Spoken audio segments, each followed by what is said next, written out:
Welcome into the Sports Thought. Jokic is left alone. Miami continues to be the definition of resiliency, and the Suns pull off a coup.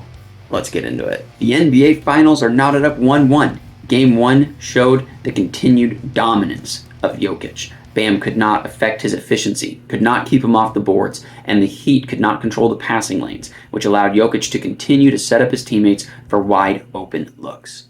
Jamal Murray continued to play at an elite level, where he looks like the absolute perfect complement to Jokic.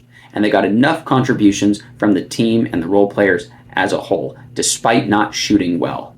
The Heat failed to have a star of their own show up to balance out the potent 1-2 punch of Jokic and Murray, and they were unable to shoot the three at a high clip.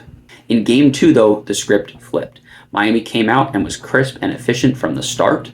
While they allowed Denver to take control of that game in the second and the third quarter, they did storm back, and they did it behind excellent three-point shooting 48.6% and getting key contributions in Game 2 opposed to Game 1 from Max Strus, Gabe Vincent, and Duncan Robinson. If Denver does not get help from the supporting cast or does not get an elite game from Jamal Murray, they will likely lose the series. They also cannot allow the Heat to shoot at 48.6%. That's pretty correctable, though. When you watched the game, they were late on rotations. They did not challenge these shots the way they should have. And if they get back to Game 1, where these shots were at least contested, you should see that three-point shooting percentage drop for the Heat to where even if Jimmy Butler begins to play at an elite level again, that balances out.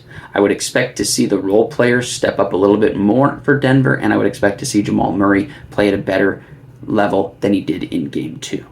Because of this, and because I don't see anything changing with Jokic, I would still go in on the bet of the Nuggets winning this series in 6 games or less. The beauty is, before the series, it was minus 175 odds. It's now plus 115, plus money. Yes, it's 1-1. Yes, we're going back to Miami. But for the reasons we just laid out, I still see Denver winning this series, and I see this more as the hiccup that causes them to lock it in for the remainder of the series. All right, let's look at what the Suns did. The coup that they pulled off, keeping Kevin Young, making him the highest paid assistant in the NBA.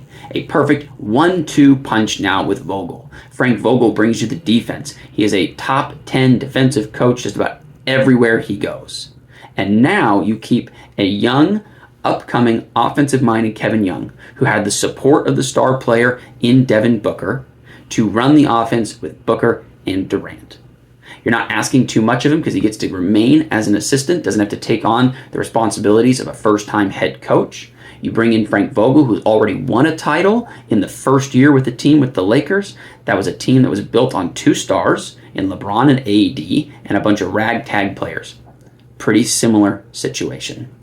Granted, coaches are only able to do so much, right? They're the first thing that goes when something goes south, and often given too much credit when things go right. But you still have to have hope for what they're trying to build and surround the team with on their quest for a championship. All right, let's see if the Nuggets can get back on track in Game 3, or if Miami continues to show that there is risk in doubting them. Thanks for watching. If you liked what I put out, please like and subscribe. Until next time.